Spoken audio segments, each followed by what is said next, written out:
Way back in the day, if you wanted to take your flash on location, you had a couple of choices. You either had one of these, a speed light, small, compact, fabulous, but not that powerful, or alternatively you had one of these, great big battery operated flash unit, big, heavy, bulky, powerful, but really expensive and not that practical. Well, there was a big gap in the market. That gap has been filled. It's been filled by Profoto, by Broncolor, by Elinchrom and by Godox. So today we're going to see what they have to offer. Let there be light.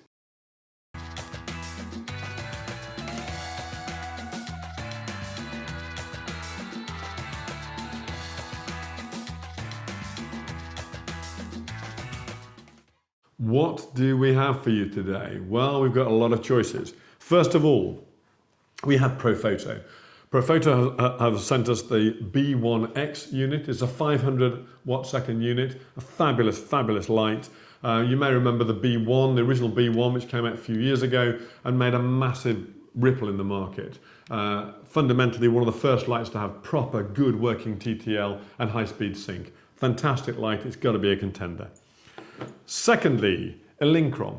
Elinchrom produce a 500 watt second unit as well. It's called the ELB500. It's slightly different to the other units, and as you can probably see, it is a separate head and a pack, which is just a different way to to solve the same problem. Some people like this, some people don't. There's good points to it, there's bad points to it, but it's a fantastic unit and it's gonna also be a major contender. It's also a 500 watt second unit. Next, we have Godox. Godox are a newcomer to the market. They've only been around for about, I think, about 6 or 7 years now. But this is their latest and top of the range light.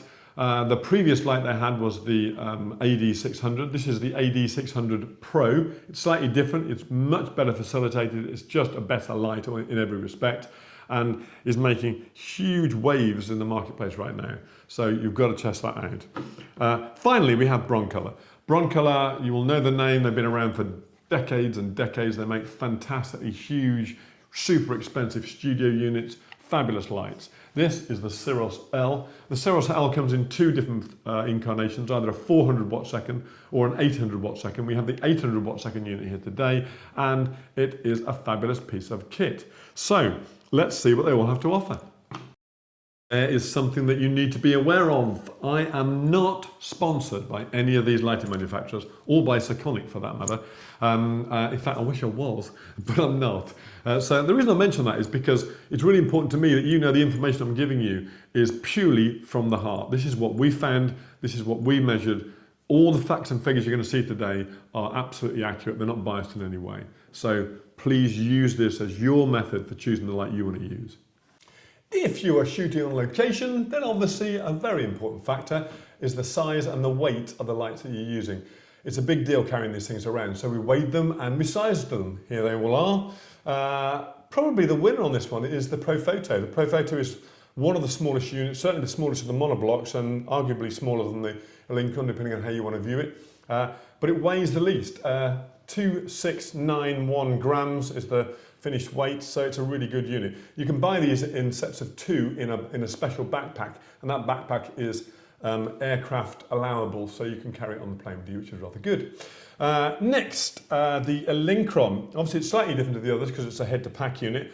These are very easy to pack away. This comes out, everything comes apart, and they're very neat and easy to pack, so you can probably pack it more easily than any of the other lights, to be absolutely honest. It's a great little unit. It also only weighs 3429, so it's the second lightest of the units, and altogether a pretty nice little unit. It's also worth noting, by the way, that of course it has 2 outlets, so you can put 2 heads into this, and you can buy it as a 2-head with 1-pack kit, which is also quite a useful thing. Next is the Godox. The Godox unit is only marginally heavier than the Elinchrom with its head included at 3470. The Godox is also unique because if you like this incarnation of a separate pack and head, you can do that with the Godox too.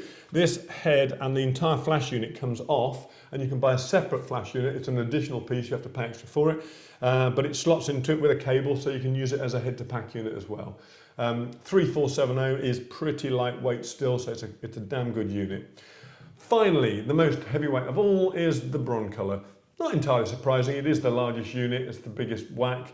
It's also made of a good solid metal, and I think you could drop it a few times without disturbing it. But you wouldn't want to be taking too many of these up a mountain with you. At 4,171 grams, it weighs a bit, it's also quite bulky. But hey, you know, you get what you pay for, and it is a big old unit. Then you can always have an assistant carry it for you. The Profoto B1X. Okay, what does it offer us? Well, it's the smallest, lightest unit of all. Fabulous little bit of kit. It's really nicely made. The battery is really quite dinky. Comes in and out the side there. Works rather well. Pop it back in, 3 there. Nice little unit. You can turn it on at the back here. The unit has a very simple readout, which is always nice. It's quite intuitive, not too overdone. It's also well protected. That cover comes out over there, so if you dropped it, it wouldn't break anything, which is also a great thing. One of the things though that I've always loved about Profoto is their incredible system of reflectors and light shapers. Not only do they have lots of them because they've been around a while, but also, in my opinion, it is the very best system in the world for fitting units too. The light shaper goes on like that. You see the scale here, just goes bang, locks off. See the scale here? It also means that you can zoom the reflector in and out to get different effects, different vignettes to the circle of light. Absolutely lovely unit. I love this light. It's a great bit of kit. The Elinchrom ELB500TTL is a fabulous bit of kit. It's a bit different to the other units we've got here because it's not a monoblock, in that it has a power pack and a separate head, obviously. That has some advantages and some disadvantages. Some people like them, some people don't. I've used them myself. I love them. I think they're a great facility. It gives you a couple of different things. It means that you can put 2 heads into one pack, so you can split it. This is asymmetrically splittable as well, so you can adjust each of the different heads to an infinite degree of options, which is fabulous. It's very small, very compact, but this is a great facility that I found out some time ago and I use a lot. If you're in the middle of a field, the wind's blowing, you've got a great big softbox. I was doing something in Germany recently and I had exactly that issue. The light kept falling over. You need a weight, obviously. You don't want to be carrying around great stones and whatever when you're on location, but you've got it in a pack here. You get your pack, you get your strap, which it comes with, which is a rather nice bit of kit. You attach the strap to the base of the stand, and all of a sudden you've got a natural weight, which balances the light out. The menu system on these is pretty good. I think it needs a little bit of learning. You need to get used to it, just like you do with all the other units. But it has a lot of facilities in it, so you can use it with different types of transmitters and so on. So it's a really lovely bit of kit, this, and it's quite unique. There's nothing else quite like it on the market. There's one downside to it, in my opinion, for what it's worth. Hang on one second, and I'll show you. Elinchrom have a fantastic range of light shapers and softboxes for their studio gear. The only thing is that all the big softbox and so on work with a larger attachment ring. This is a very small attachment ring. For this unit, they make about, I don't know, not many smaller reflector units, a little softbox, a couple of little units and so on, but not much. You would need to be using, you'd want to be using the full range of Elinchrom units. If you did, you need to attach this unit to this unit and then put that on your stand and then start working with your other softboxes. I don't really know why they've done that really, because if you look at the size of this, it's not significantly different to the size of the end of that. But you know, why not make this with this built in? I don't understand why. Maybe there's a reason for it, there's a logic to it, but it's just something that is a slight hindrance. Having said that, it's not an expensive accessory, so it's not a big deal. But very, very worthy of being in this test, the Elinchrom. It's an unusual bit of kit and I love it. Many of you will recognise Godox from your smaller units, the speed lights, flash guns. Smaller flash units is where they've come from. They haven't been around as long as the other guys. They don't have the heritage of the big boys, but they have made such a big splash with this unit. It's an amazing bit of kit. The AD600 Pro is the second incarnation of the AD600, and it really is a nice, a very beautiful light. So what makes it different? Well, it uses a Bowens mount. So any of your old Bowens gear, softboxes, reflectors, etc. will fit this neatly. It's rather good. They do have their own units, but they also make a lot of adapters so you can use it with virtually any of your current studio reflectors, and you can find an adapter to fit, which is a really useful thing. Nice neat little unit with a fabulous little battery. Battery comes off like that, fits as part of the unit, slides on seamlessly. It's really rather nice. Nice unit. On-off switch at the bottom there, so it's protected from any rain or bad weather. Always good. In simplistic terms, it's got it all going on. It's quite lightweight. It's very accurate. This reader is probably the most, should we say, the most traditional or crude of all the units here. Doesn't have many sub-menus. Some people like that, some people don't.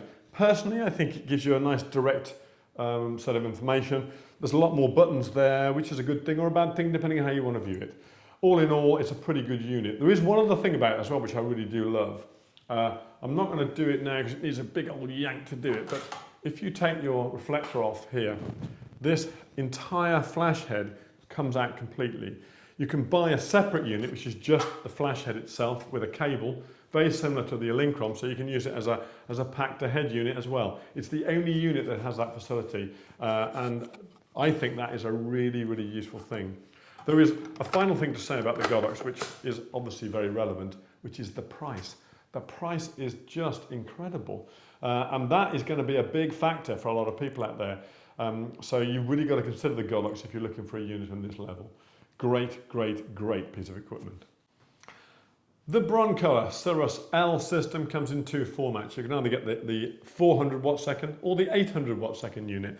This is the big one, the 800 watt second unit. It's the largest and most powerful light we have here today, which is probably why it's also the heaviest and also physically the largest. That's not always a good thing for a location light, obviously, but hey, you know, you get what you pay for. This baby is built like a tank. It's made of metal. If you drop it, it's not going to break. It's also incredibly pretty. You could put this in your front room and look at it all day. It's just gorgeous. Just look at these controls. Looks like a high-end hi-fi. It's really, really beautiful. I love it. What a great bit of kit. If you buy into this, of course, you're going to buy into the entire Broncolor range, which is probably the most extensive range of light shapers and softboxes in the world. Certainly the most expensive. They have some incredible multi-thousand-dollar light shaper heads you can get your hands on. If you're in that bracket, then you're going to have a lot of fun.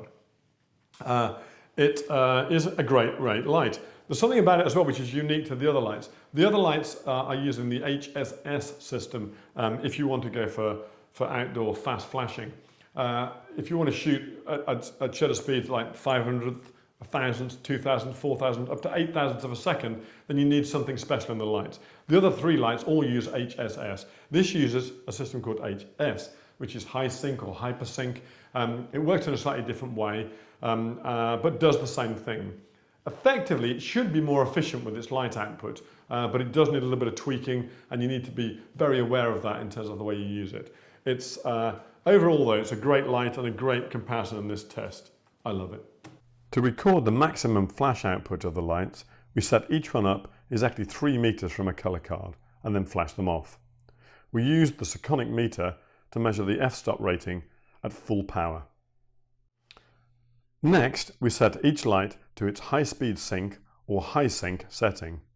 It's not possible to measure a high sync setting, so the only way of reading that was to look at the images and then read them off in Lightroom. The high-speed sync settings, however, could be read by the Sekonic meter. As far as I know, it's the only meter in the world that's able to do that. The resulting figures are really interesting. The first images on the left-hand side show the reading for each light set at full power at 3 meters. It's no surprise that the 800 watt second Siros gives the highest reading at f32.4. But it's interesting to note that the Elinchrom at only 500 watt seconds gives a reading of f32.2, only marginally below the big Siros light. As each unit enters its high speed setting, that's hypersync for the Broncolor and high speed sync for the others, you'd expect them to lose some power. The Broncolor loses 2.4 stops. The Profoto and the Elinchrom lose just over 3 stops each, but the Godox loses an incredible 1 stop only. That really is quite an amazing result. The other images in the chart show the effect as the high-speed sync is increased from 1,000th up to an 8,000th of a second. Theoretically, these should approximately lose about a stop every time, and for the most part, they're fairly consistent. If you look carefully, you can see a slight darkening or vignetting on the Broncolor images.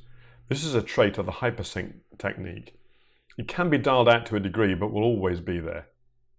The most consistent light overall in high-speed sync was the Godox.